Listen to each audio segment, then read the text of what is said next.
Hey, what's up, guys? Thank you guys for joining in to the podcast. I'm your host, Kris KeyZ, and this is the KeyZ Method. I'm here with my good friend Ty Austin. Say hi, Ty. Hello. And we're here today. We're just going to have a conversation. This is our series of 14 keys to thinking like a pro. And Ty is a professional singer, songwriter based in Austin, Texas. And he's been doing his music for many, many years. You might have seen him on NBC The Voice. You might have seen him on tour. Ty, we'll get into all the great and things that he's done in his career. But welcome, Ty, to the podcast. Tell a little bit about yourself. Thank you. Yep, like you said, I live in Austin, Texas. I'm a singer-songwriter. Have a band. I work with Kris KeyZ quite often. Kris is probably one of the first musicians that I met when I moved to Austin, Texas, and we hit it off immediately, even though wasn't intentional. What year was that? I don't even know. I think it was around 2009, 10. Yeah. It was right when I moved here. Yep. And I remember seeing you open up for Trey Songz, I believe it was. And he was doing a birthday party. And one of the guys at KeyZ is a local radio station here. It's like, hey man, you do music production. I'm gonna get you in to this Trey Songz concert. So I go to this little Trey Songz concert, and I'm hyped. And I was like, everybody's clamoring over top Trey Songz, and I just like, man, dude, the dude that opened up for him, he's killing it. Like, who is this dude? And at that time, you was by yourself. I think you just had a guitar. Yep. I wasn't even plugged in, dude. There was no sound system for a live. They were just like, we just want you to come and play your guitar. It was bootleg, for sure. It was definitely. But it was so awesome, man. All I knew was, it was raw talent, and I think that was me as a music producer. I was just starting in music production, and like you said, you was just starting as a singer, songwriter, performer. And I think the vibes, how we just connected, it was meant to be because we were both at our beginning stages of our music career. Yeah. I was looking for artists. I didn't have any resume or any experience or even the quality to work with any established artists. But I thought I was the hot shit to myself. And you gotta hype yourself up. I had to hype myself up, and I don't know if you thought you was hot shit or not, but on the record, for you guys, I tried to chase Ty Austin down after that event for at least 6 months, maybe. And the only reason I got in contact with him that night at the concert, the Trey Songz concert, he had a friend that I met. I don't know if she sung with you or she was on stage, but I knew she was your friend. And I was like, you know what? If I can't get to him, I'll get in good with his friend. So I kind of got in good with his friend. I recorded her. I might have did 2 songs with her just to try to get with you. I was like, okay, if he hears these songs. No, that's not what it was. I mean, it was, but you recorded her, and she needed background vocals, and she was like, hey, you need to come and record the background vocals. And I was like, oh, yeah, I'm totally going to come and record the background vocals for you. We're going to go over to this dude's house. Yeah, perfect. Totally. Right. That is what happened. My plan worked exactly how I wanted. Not only did I get him to come to the studio, but I got him to sing.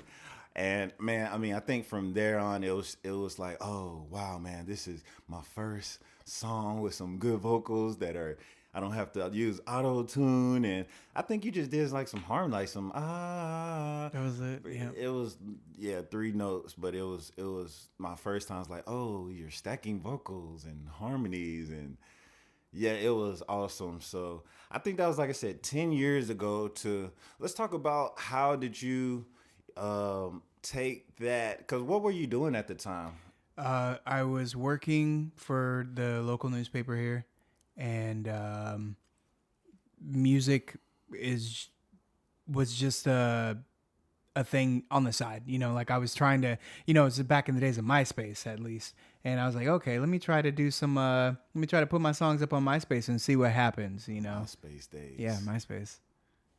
So you already had an album done at that time, or some songs released? I think I did an acoustic album. Yeah, I did an acoustic album. And from MySpace, there was a producer of a television show that was like, hey, I really like one of your songs. I want to put it in one of my movies that's coming out. And that was cool. It's the only song I had licensed from MySpace. But that has to be pretty cool. That was your first release album that got placed in a TV. Yep. That's some. I mean, people haven't been able to replicate that since. It was a good start. It was. So how are you feeling? You're like, oh man, I'm about to be a star. Like this is. I mean. Did they give you confidence to keep doing music from then, or were you still a hobby? It definitely gave me confidence. Okay. And then also living in Austin, Texas gave me a lot of confidence too. This is a live music capital of the world, and everyone is always encouraging musicians to be like, oh, go out and find your way in the music world in Austin, Texas. Right. So we're still in 10 years. We're 2009, 10, 11-ish, that era. So you're still working a full-time job at the Austin American Statesman? The Statesman, a newspaper company. And I guess at nighttime you're doing your gigs and establishing your brand as a singer-songwriter. So what was it in your career that, obviously now you're a full-time musician. So what point did you be like, okay, I'm about to quit my job and really tackle this full-time? In 2010, got the opportunity to go on tour, where they were paying to go on tour. And it was the first time with Texas on tour, where we got hired. And I was like, look, I need to take off these. So they hired us for 3 different months. They were not consecutive, but they were 3 different months in the year. And they're like, we need you to travel with us to these cities. And you're going to be performing and singing for this amount of time. And then you can also start a tour around that, And I went to my job and I was like, I need this time off. And they're like, we can't do that. We can't do that. And I was like, but we're going to be making some good money. 3 months off. Yeah. And I was like, I really want to do this. So I have to think about, do I really want to keep this job, or do I bite the bullet and just go for it? And decided to go for it. And I quit my job. And now that I think about that, that was absolutely crazy. Because I did not have a backup plan at all, or what was going to happen afterwards. How was I going to survive and make money?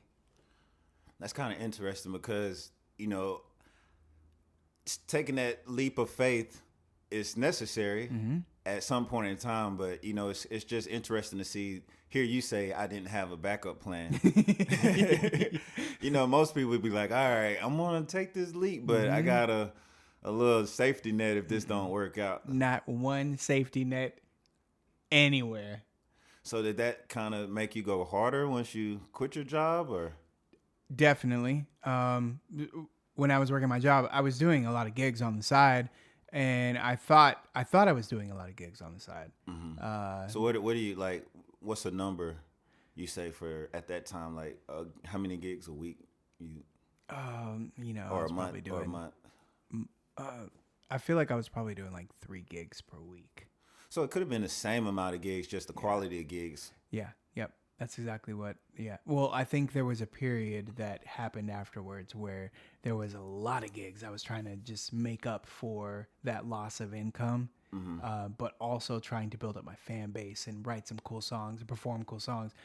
And then the quantity dropped and the quality of gigs started to increase just because I was getting to know different people and so opportunities arose. Okay, so for the guys listening and artists and songwriters listening right now, so a big key to you transitioning was also, I mean, you have talent, you have skill, you're incredible voice, but thank you. Yeah, so for you stepping out, do you feel like one key thing to help you was networking? You already had a relationship with some booking agents, or how did that networking go? Because you hear networking all the time. People like, man, you gotta network, you gotta know people. It's not what you know, is who you know. It definitely is who you know. I think there's a small percentage of the people. For the greater percentage of us, it's who you know. And I was trying to do as much as possible, but that still doesn't mean anything. I think people were just impressed by my voice, by my attempt to play the guitar, and they liked working with me. Right. And again, I was trying to throw myself in many different circles. I am not a good networker at all. You know, I'm not a good networker, but for some reason, I think people just enjoy working with me. So I feel like I've That gotten means very you're a lucky. good networker. I don't know. You know, you're a good networker, and I feel like I'm not. I look at what the people that you're always contacting, because I contact people, and you know, I think that's part of it. You have to initiate the contact, and you have to go out and support those events that other people are putting on, and you know, talking to people. I hate talking to people, but you do have to talk to people. You know, people want to get a sense of your personality. Once they like your personality, your music could be so-so, and Right. you still get a chance. You know, it's crazy thinking about networking. I was going back and, you know, since we are in quarantine season of our life, you know, I had a chance to just go back and look at some old videos, and I was cleaning out some old emails, and, you know, thinking of networking, I'm really good at talking to people. That's what I enjoy. You know, I can do that. And I feel like you're good at networking with the online. You're good at posting, message, the DM, that type of thing. Like, I'm horrible at that. Like, I'll go like 2 months without posting, you know, and you're like posting. I think that's how we connected at the beginning. I was like, man, this dude is good, but he's also has a good social media posting or network. Like, his videos are looking good, and he's getting a good response on his videos. So it's like I was kind of tagging in on that and following that wave. And, you know, when we do shows, I was out here running my mouth while you might have been a little bit more shy on that area. And I think that's how we worked together as a good team. And I just want to say that for the guys that are coming up together, you know, we had inspirations to do, you know, what we're doing now and to work with these big artists and be on these big stages. But we found a chemistry that we was both on the same, I call it graduating class. We were both on pretty much the same level, up and coming, inspiring. We was learning our craft. We was both not all the way full-time in the music industry, and we found ways to complement each other. And I think that's a key thing for a lot of musicians and artists, producers now, that, you know, you need to find a community within your community that you can kind of grow and build each other up together with. And I think outsiders see that, and that actually makes you more valuable than you just trying to jump from the bottom and go straight to 100 and work with, you know, these all-time great, you know, platinum selling artists and big artists that are already doing it. Because now I feel like the way that we started together, it was a little bit more time consuming, but we did a lot of music together. We have 2-3 albums together at least, with a number of other just unreleased, not commercially released songs. And I think people noticed that. They kept seeing the same faces and sound, to where we kind of, within our community, we developed our own sound that's, I think, respectful enough to where now it kind of helped us transition to becoming full-time musicians. You know, the people that was booking us, that's like, okay, we know what we're going to get from these guys. We like that sound. We like that Ty Austin sound. Do you think that's important to kind of branding yourself, as you say you was building that fan base, to develop a sound, versus, I don't know if you was trying to like sound like somebody else, but I think you kind of found your own wave eventually? I think that when someone tells you to find your own sound, it's a very confusing landscape to try to navigate. What does that mean? I know, right? You know, I'm sure as a producer, you know, it's like finding your sound, but you're trying to accommodate so many different people, you know? Right. I know that I have a sound and I have a style that I enjoy, but I think it took me a long time to get there. You know, because at first it was more so just figuring out, you know, I like to play the guitar and I like to sing. Let's do that. Right. And then once people knew that, you know, then it was like, oh, okay, I got to write songs and I got to do this and blah, blah, blah. Well, who am I? Right.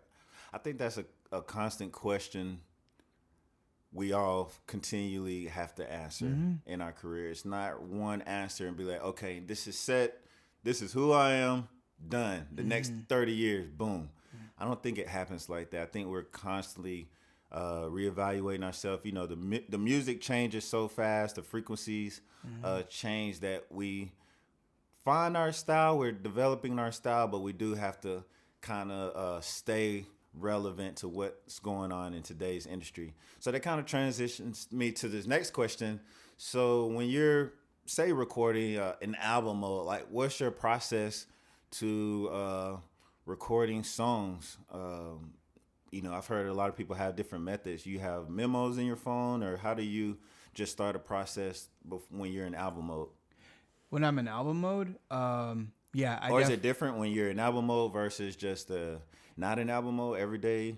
Album mode is definitely different. Okay. Album mode is you're creating a package, and I want to set the mood with this package, you know, with different, just writing songs every day.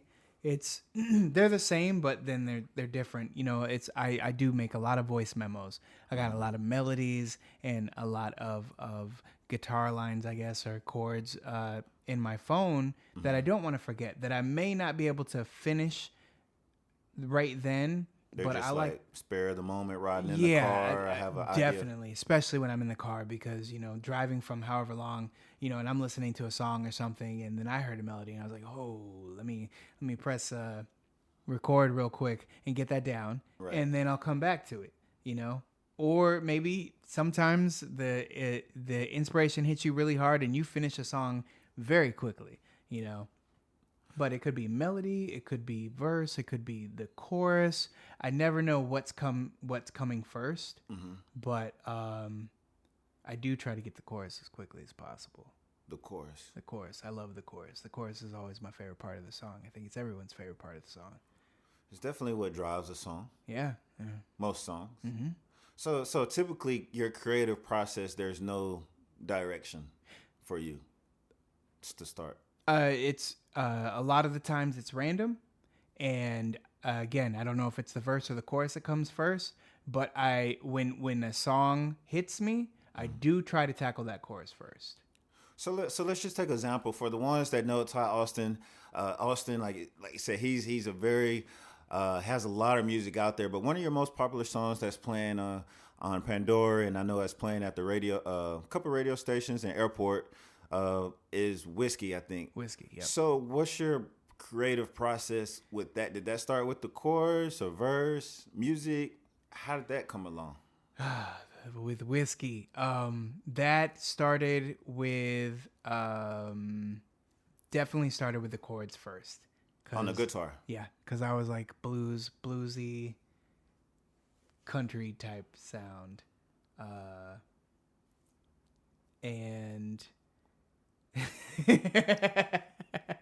you know, and whiskey. You know, I love whiskey, and I became a. Was it a late night when you was? It probably was a late night, yes. And I, you know, I will say it was a whiskey that I enjoyed, and I was like, man, I love whiskey, you know. And I like broken-hearted songs, and that's always it's a favorite theme that I have, and I will probably always go to. But that's just a good combination. It is a good combination. Broken hearts and whiskey, man.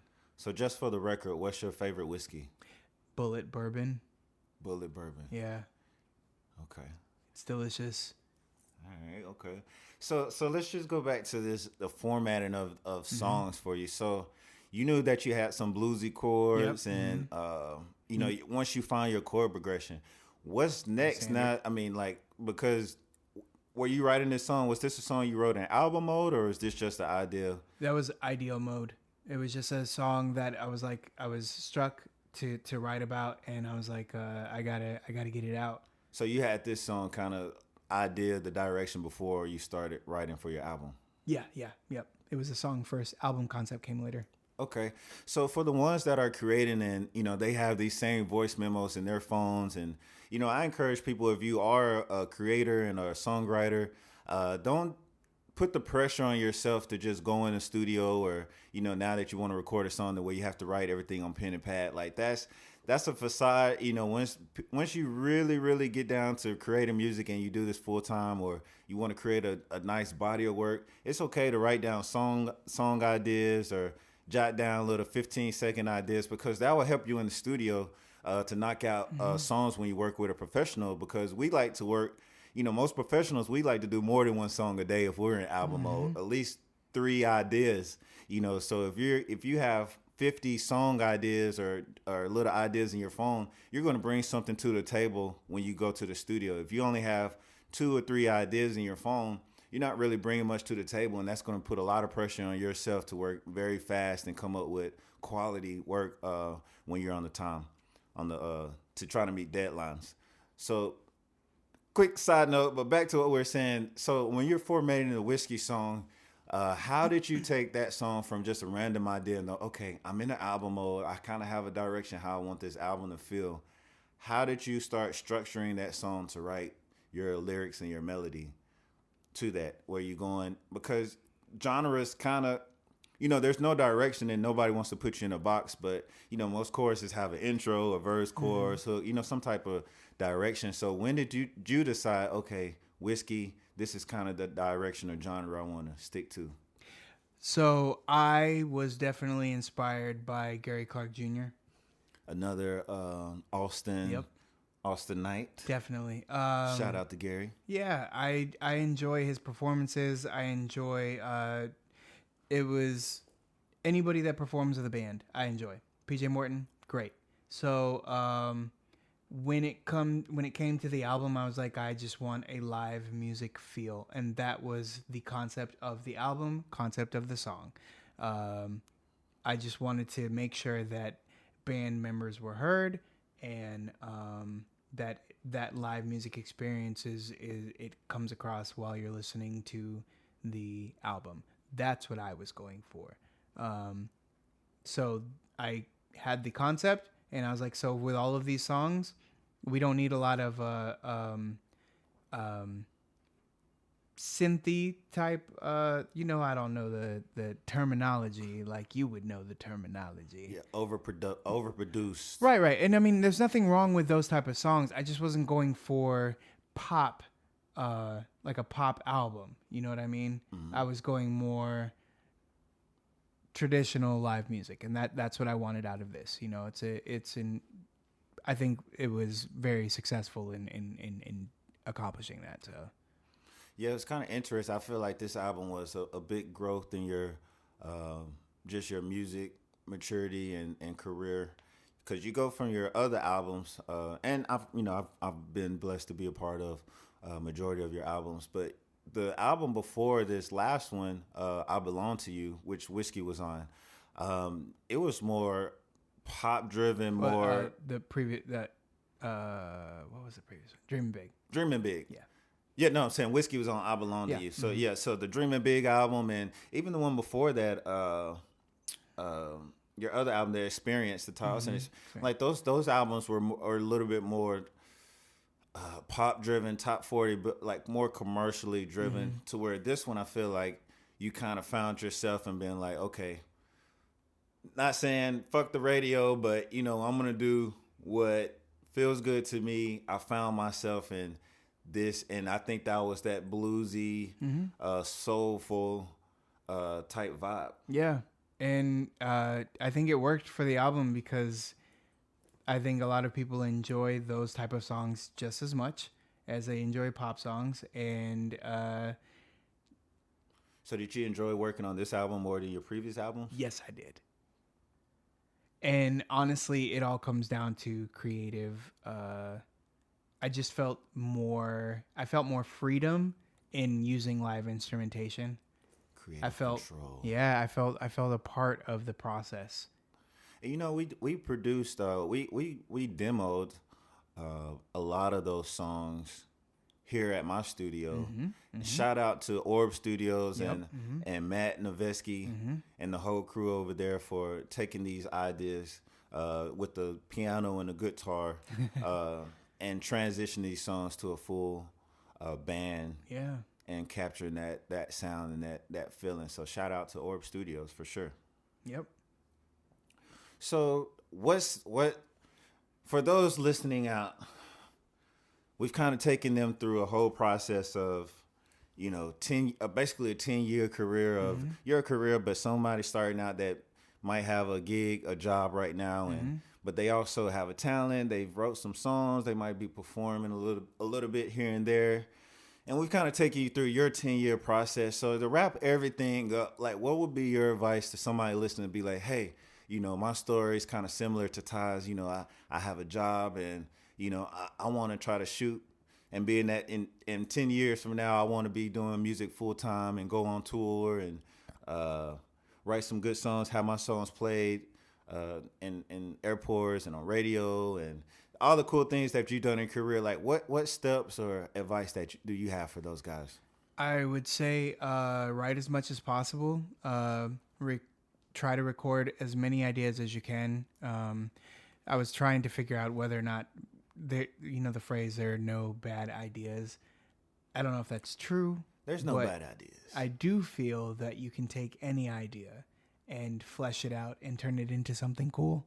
I also think that you should, if you are looking to perform live music, try to do it as much as possible.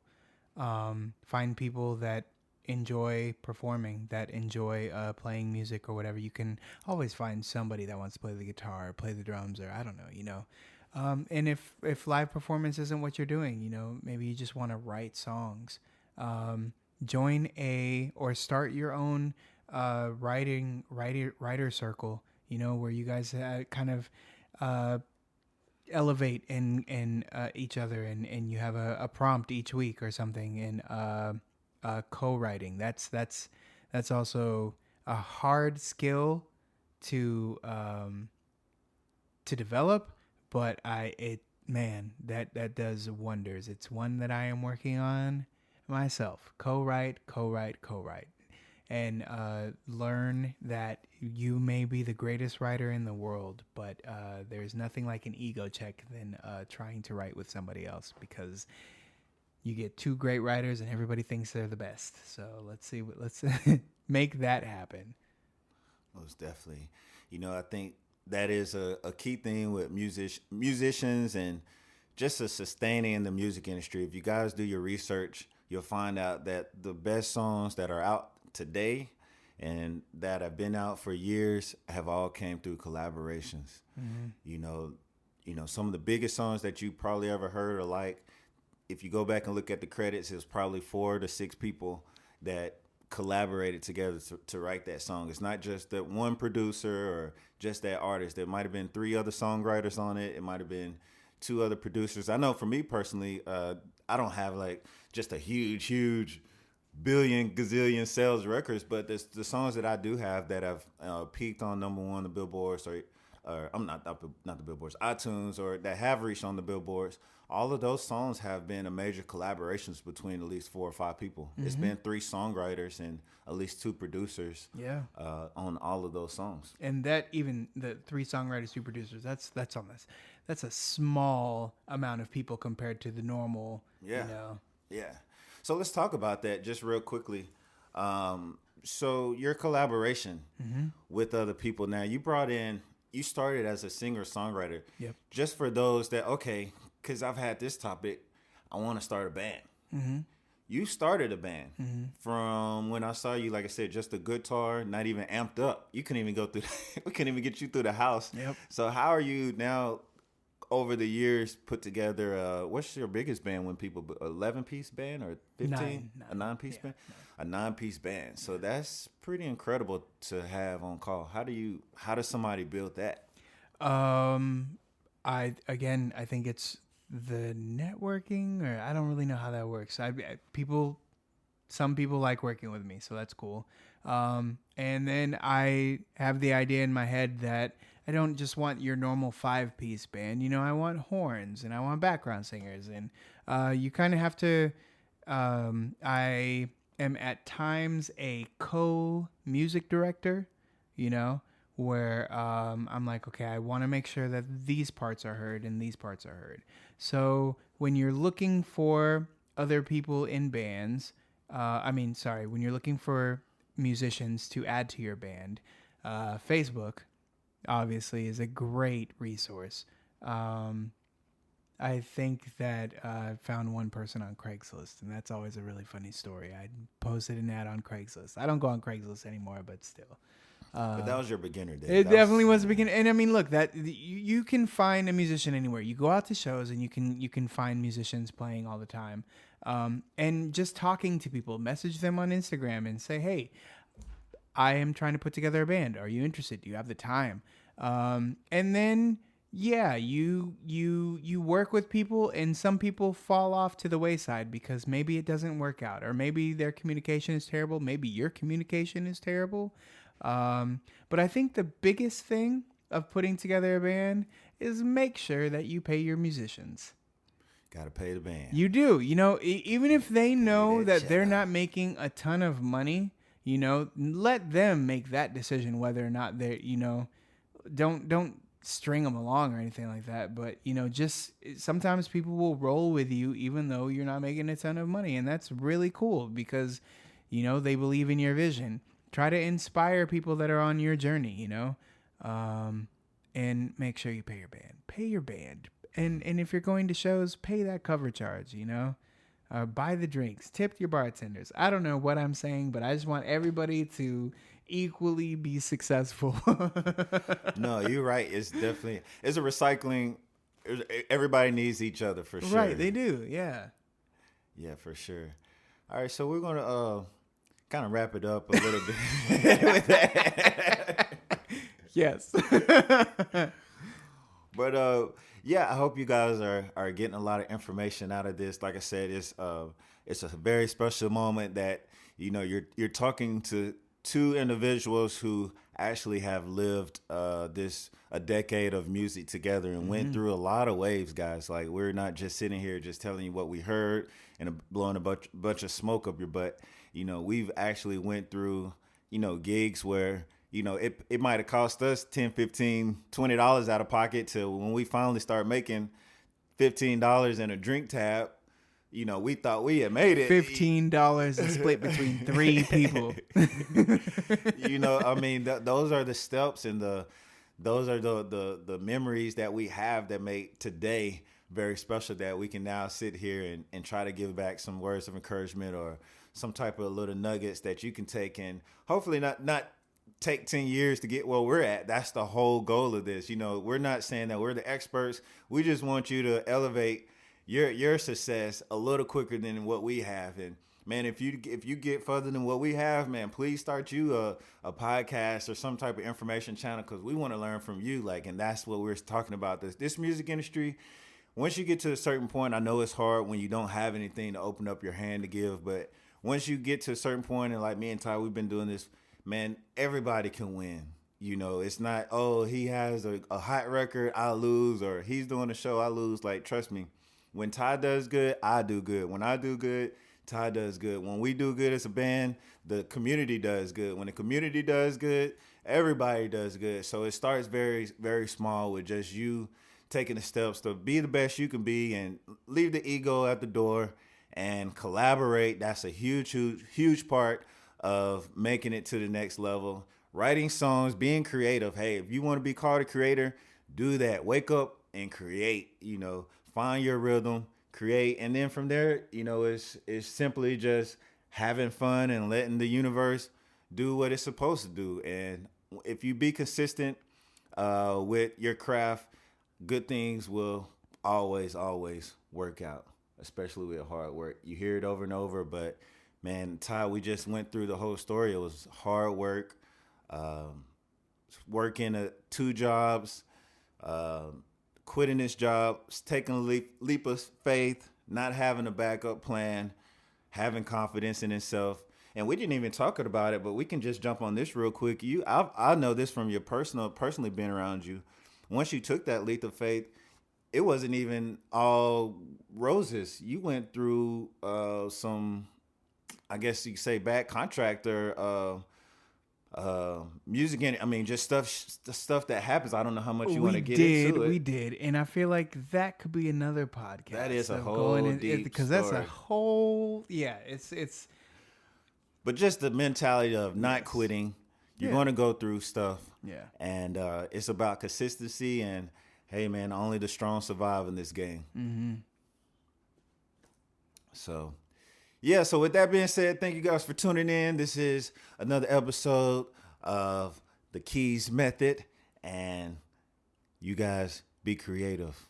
Peace.